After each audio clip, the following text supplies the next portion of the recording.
कमी आहे, पण कुठं खर्च करावा याची अक्कल नाही म्हणून आज जमानत भेट नाही. आणि त्याचे बाप आमच्या पोरांच्या डीपीला आहेत. त्याचा बाप आमचा आदर्श आहे. आम्ही आमच्या बापाचे डीपी ठेवत नाही, पण त्यांच्या बापाचे ठेवतो. कारण आता आम्ही बोलल्यावर रागीन, पण बापच बदलले महाराज. आम्हाला आमचे संत जमत नाही, लोकांचे जमतात. अंगारेवाले ये इकडं लावा अंगार. असा कसा परमार्थ करता रे? नाकाच्या शेंड्यापासून टाकल्यापर्यंत गंध लावता, माय बाबाला घराबाहेर काढता आणि परमार्थ करता. शेंद्रानं पिवळे केले देव तुम्ही मानता, तुमच्या आमच्यातला देव नाकारता. असं कसं परमार्थ करता? 10 दिवस गणपती बसवताना बुडवताना शांताबाई लावता. अरे असं कसं परमार्थ करता? म्हणजे 9 दिवस आईला पिठावर बसवता, पंचरतीने वावळता, दसऱ्या दिवशी बोकड कापता. असं कसं परमार्थ करता? हा परमार्थ आहे?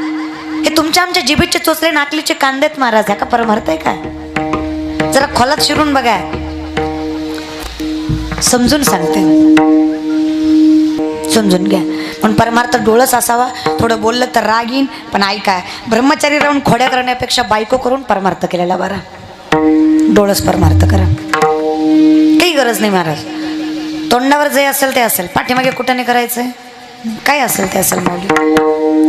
मग हे ज्याला समजलं त्याला भगवंत समजला. आणि व्यासपीठावर सांगते, देव बघायच्या भानगडीत पडू नका, देव कधीच दिसत नाही. कीर्तनकार आहे, व्यासपीठावर आहे, कीर्तनकार आहे, तरी सांगते देव दिसत नाही. कारण देव बघायची गोष्ट नाही, देव अनुभवायची गोष्ट आहे. देव पहावया गेलो तेथे देवाची होणी. अरे देव बिव राहू द्या, संत लांबची गोष्ट आहे. माणूस झाला तरी लय झाले आपण, लय झालं. माणूस झाला तरी प्रामाणिकपणा जरी सांभाळला ना तरी फार झाला. नीतिमत्ता जरी योग्य ठेवली ना तरी फार झालं महाराज. सत्य वागायला शिका, सत्य बोलायला शिका. आमच्याकडे ती पद्धत नाही, आणि कोणी बोललं तर आम्ही खरं मानत नाही. पण एक गोष्ट लक्षात ठेवा, कोणी ऐको ना ऐको, लोकाला सांगू नका देव सोबत आहे ना, काळजी करायची गरज. आणि टाळी वाजव वाटली तर वाजवा, त्याला काय GST टोल नाका नाही. एक माणूस एसटीत चढला, खाली उतरला आणि मोठ्या मोठ्यानं हसायला लागला. शेजारच्यानं विचारलं काय झालं रे हसायला? म्हणे मी कंडक्टरला फसवलं. म्हणले कस काय? म्हणला तिकीट काढलं गेलोच नाही.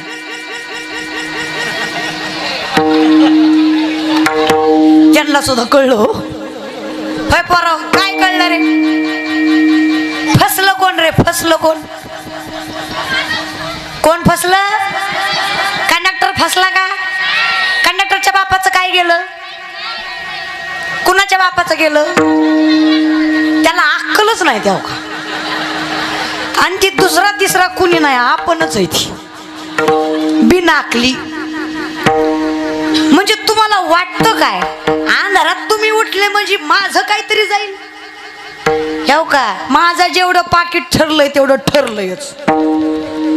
त्यात रुपया कमी नाही, जास्त दिले तर बघू, पण कमी तर नाही महाराज. मग तोटा कुणाचा आहे? ह्यांना वाटतं मी ही ऐकलंच नाही, अंधार झाला की उठून आला. अरे तू फसला, मी नाही. हे समजून घेत जा. संतांचं जर आपण ऐकलं नाही तर फसलो आपण, संत नाही. लक्षात घ्या. मग थोडं डोकं वापरा. लेकर गुणाची पण कळतंय कीर्तन, आहे की नाही? हुशार पोरांनो ताडा बसा रे. Look at here. एखादा इंग्लिश मिडियमचा असेल तर वाटुळं केलं महाराज त्या इंग्लिश मिडियमनं. धोबिका कुत्ता घरकाना घाटका. त्याला मराठी नीट येत नाही, इंग्लिशही नीट येत नाही. एकाच्या घरी मी गेले, ते अभ्यास करून करून इतकं पिसळलं होतं, पप्पाला मम्मी, मम्मीला पप्पा म्हणायचं. मी म्हणलं पप्पा काय करतात? म्हणलं स्वयंपाक करतात. म्हणलं शहर आहे जमत असं. म्हणलं मम्मी काय करते? म्हणलं दाढी करते. आता कोणाला नेऊन सांगता? लेकर आहे तो गुणवान. ताड बसा रे पोरांनो. हां चला माझ्याकडे बघा पोरांनो, मी काय सांगते, सॉरी तुम्ही काय ऐकता? मोठ्याने काय ऐकताय? नशीब कीर्तन तरी म्हणले, डांबऱ्याचा खेळ तरी म्हणले नाही.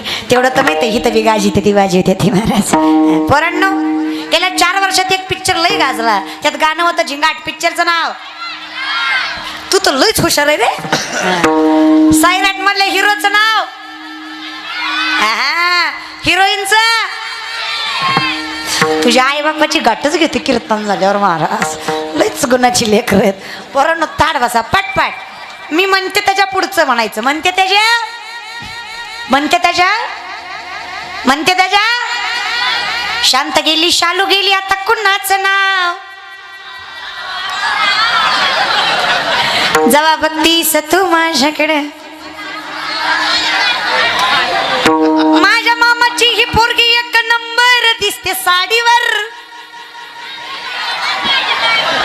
आपल्या बापाच्या गाडीचं हप्ता राहिलं त्याला सांग फेडाय बिंदास फिरू आपण बिंदास अहो त्या पोरांचं जाऊ द्या मला कधी कधी गाण्यांचं नवल वाटतं आता तर असली गाणी निघाली माहित नसतील तुम्हाला सांगते ऐका जनरल नॉलेज असलं पाहिजे ऐका काय गाणी महाराज लिहिणाऱ्याच्या डोक्याची म्हणजे अशी किव येते नाही सॉरी दया येते दया असं वाटतं आम्ही किती महाग आहेत आम्ही तेच अभंग म्हणतो जिंदगी गेली तरी आमचं तुका म्हणे माझ्या तुम्हा संतांवर जिंदगी गेली तरी आमचं त्यांच्यावरच वज आहे हे किती हुशार लोक कराव नुसता कोरोना येऊ द्या काळी महिना दिसतीस होईल कोरोना लोक तुला घे ग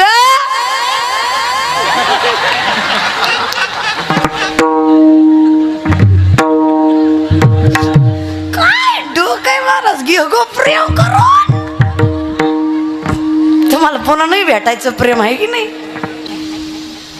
भगवंताची भक्तिगीत भावगीत काही काही रचलेलीच होती पण अजून लोकांच्या डोक्यात अजून सुद्धा गावात सप्ताह असला ना तर माईकवाले तेच वाजवतात का तर ते मनात आहेत आजकालच्या लय भारी महाराज राधा कृष्णाचं तर वाटुळ केलं ह्या जातींनी ह्यांना वाटतं मी कृष्ण ती राधा अय माझ्या कृष्ण हो इकडं बघा मी तुम्हाला म्हणून सांगते परवा दिवशी मला एक पोरगा भेटला म्हणलं ताई म्हणलं काय झालं श्रीकृष्णानं बिना लग्नाचं केलं म्हणून आम्ही का नाही थांब म्हणलं मी याला तुला सांगते ऐका रे दादा हो बहीण आहे म्हणून सांगते ऐका परमार्थाला एवढं सोप्यात आणि साध्यात घेऊ नका कट्टाळा आला मला ती राधाकृष्णाचे स्टेटस बघू बघू ही म्हणून हे नाही महाराज लोक सुद्धा पिसाळले निष्ठे राधाकृष्ण हे तुम्हाला करायचंय काय मला तर वाटतंय त्याचा दोनच उद्देश एक तर दिसताना पोरगा धार्मिक दिसतंय आणि पोचायच्या तिच्यापाशी भावना बी पोचतात एवढं कसं डोकं लावितो रे एवढं डोकं 10वीत लावलं असतं तर चांगल्या मार्काने पास तर झाला असता निष्ठे राधाकृष्ण ऐका रे राधा 21 वर्षाची होते तेव्हा श्रीकृष्ण 5 वर्षाचा होता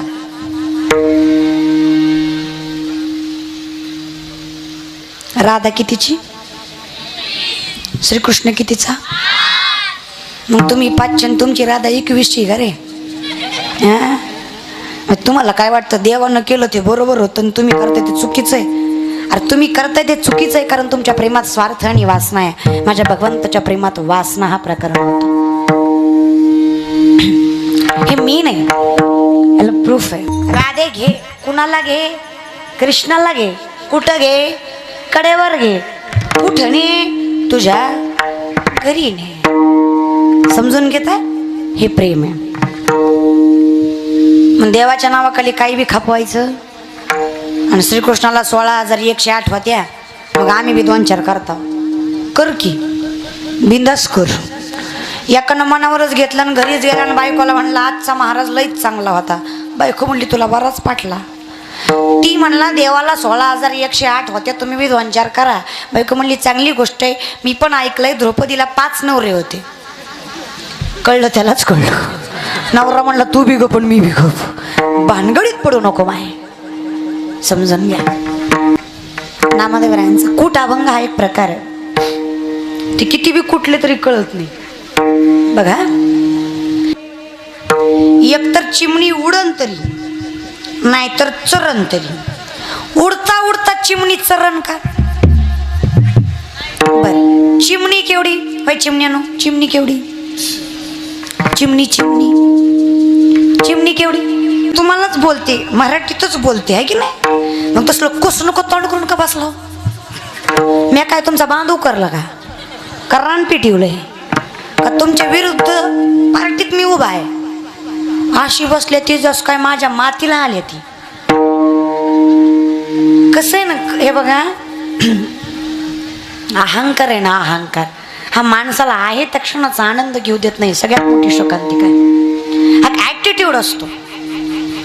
मी हिच्या बोलण्याला हसायचं का, कोण लागून गेली रे, मी नासक्या कांद्यावानीच बघणार, काय करायचं ते करू तिकडं. माऊली तुम्हाला मग सांगितलं तसं माझं काही जात नाही, पण तुम्ही आहे त्या क्षणाचा आनंद घेऊ शकत नाही. आनंदी राहा जरा, जाऊ दे, आला तर आला ओमी करा, मरत नाही तुम्ही. मेले तर मग तुमच्या कर्मानं मारचाल, माझा काही संबंध नाही त्याच्यात. हो का, ऐका, पण खरं सांगू, कोरोनाच्या काळात तेच टिकले ज्याचा देवावर विश्वास होता. ज्यांनी कोरोनात माळा काढल्या ना, ह्या तिसऱ्या लाटीत पहिल्यांदा ती जाणार. लक्षात घ्या. एकतर तू घालू नको, घातली तर तुझा जर देवावर विश्वासच नाही तर तू नाक शेंड्यापासून टाकल्यापर्यंत गंध लावतो कशाला.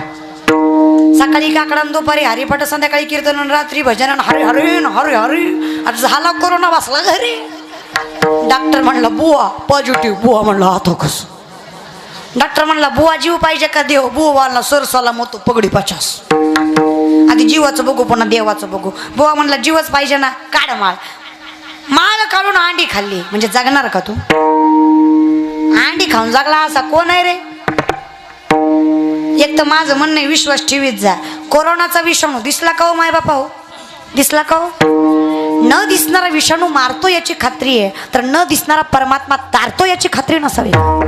तारतो बघा, विश्वास ठेव. होय, पाठीमागचे तुमच्या अंगावरून काय वारं गेलं का तुम्हाला कळलं नाही. नाही कळलं तर वाजवा, उगा शेजारच्यानं वाजवली म्हणून वाजवू नका. कळलं तर वाजवा. म्हणजे मी एवढी कटाळून आले, पण मला असं वाटायले माझ्यापेक्षा जास्त तुम्हीच कटाळला बसून बसून, है की नाही.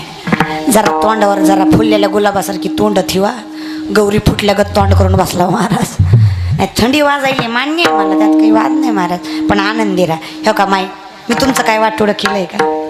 तुमच्या बांधाला माझा बांध, घराशेजारी घर, मी तुमच्या भावकीत, मी काय तुमची जाऊ, ननद, भाऊजाई, सासू, काही संबंधच नाही.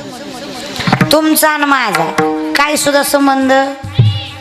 खुशाल तोंड घेऊन नाही म्हणता होय. संबंध तर काय मरायला काही खेळा आपण महाराज, संबंध आहे बरं. ते माणसं दोन्ही कोण वाजवू नका, लक्षात घ्या.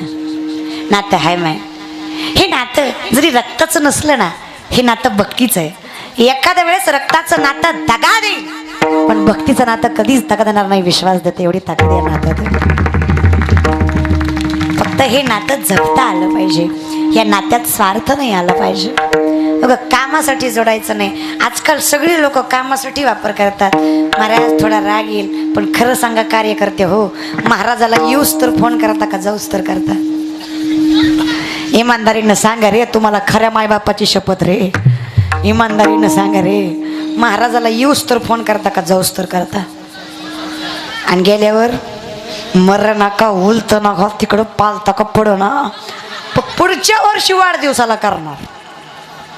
तारीख पाहिजे असते ना. किती रे किती, जाऊ द्या हो. 2 वर्ष कोरोनात आमचे टाळकरी माळकरी कलाकार कीर्तनकार काय करत होते, कोणी विचार केला का. पण आता 1000 जास्त मागितले की ह्यांची आग होती. 2 वर्ष आम्ही मेलो का जगलो याचा विचार कोणी केला का. केला का रे, बिलकुल नाही केला. अरे तुम्ही बोला ना, तुम्ही माझ्या आहे का कोणाची आहे. तुम्ही माझेच आहे, मग बोलत जा ना. म्हणजे मी तुमची साईड घेऊ बोलायचं, तुम्ही निसो करायचं, बोलत जावा. बघितलं का कोणी आपल्याकडे, फोन तरी केला का, अरे मिस कॉल तरी दिला का. तेव्हा ही नाही त्याला मिस कॉल देऊ बेजार होती, पण आपल्याला दिला कारण त्यांना माहित आहे आपल्यापाशी काय सुद्धा. पण निश्चित सप्ते चालू होऊ द्या महाराज. तुम्ही आमचं ना, आम्ही तुमचं ना, आमच्या गावाला तारीख, तुम्ही गेल्या वर्षी. असा राग येतो मग त्या पंख्याचा, निस्ता बोलतो मी तुमचा लय मोठा फॅन आहे. अरे कुठं मी आलता 2 वर्ष पंख्या. लक्षात घेत जरे, ही दुनिया आहे ना. जोपर्यंत तुमचं नाव आहे आणि तुमच्या खिशात पैसा आहे तोवर आपली कोण नाही कोणाला.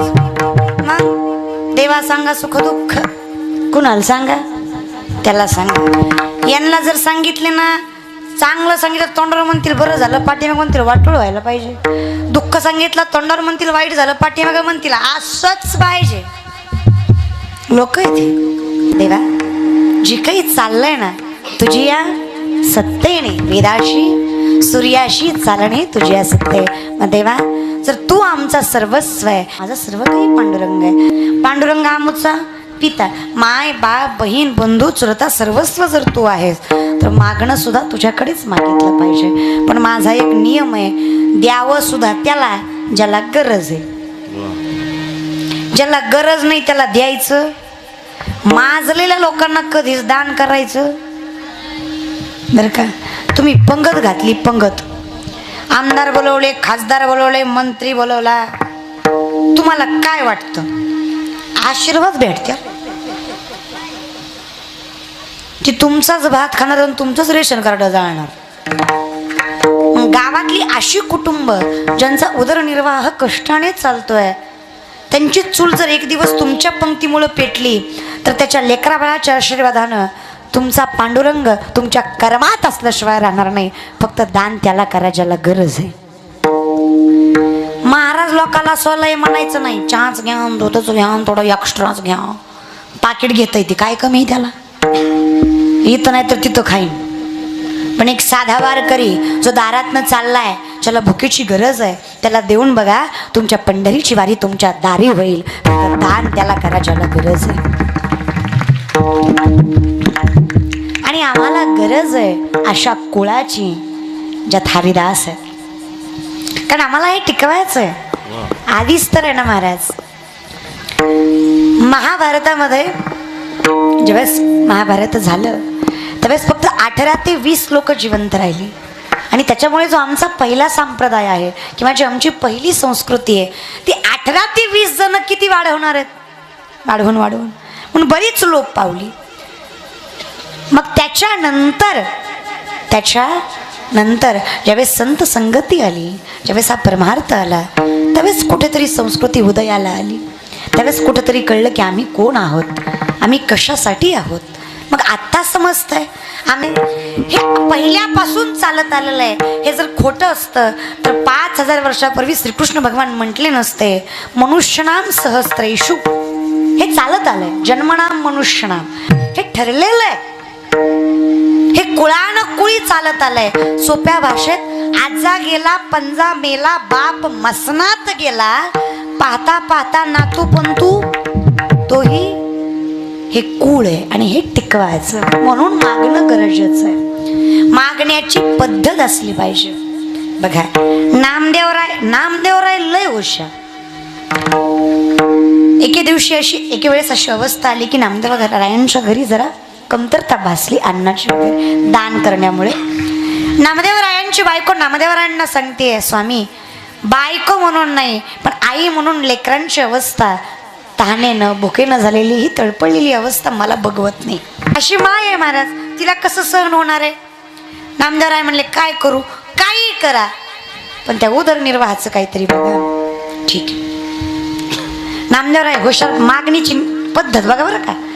नामदेवराय भगवंताकडे गेले आणि भगवंताला म्हटले, देवा द्वादशीला माझ्याकडे जेवायला या. देव म्हणला, मला माहित आहे तू कुठल्या अवस्थेत आहे, हां तू मला कसं खाऊ घालणार? हो का देवा, ती माझं मी बघून घेईन.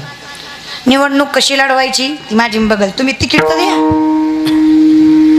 तिकीट द्यायचं काम कोणाच्या हातात आहे? तुमच्या आहे की नाही? बिना तिकीट देता बोंबलायचं. आधी तिकीट द्या मग बघू मी घरी कण दारी कण लढायची तशी लढत. तुम्ही तिकीट तर द्या. तुम्ही तिकीटच द्यायला तयार नाही आणि म्हणे या माझ्या पक्षात. आधी ऐकत खरं, आधी तुम्ही या तर पुढचं पुढं बघू. कोण म्हणतंय? नामदेवराय. देव नामदेवराय. आता देवाला सगळं माहित आहे, सर्व कळो आले. न सांगता सर्व कळो आले. देवा तुला न सांगता सगळं कळतं, होय का? का? पोटी भारव आहे त्याचे सर्वस्व हिस्सा आहे. त्यानंच तर आतापर्यंत सगळं साहिलंय. त्याला माहित आहे. नामदेवराय म्हणले माहित आहे भीती सांग नको. तू येतो का नाही द्वादशीला?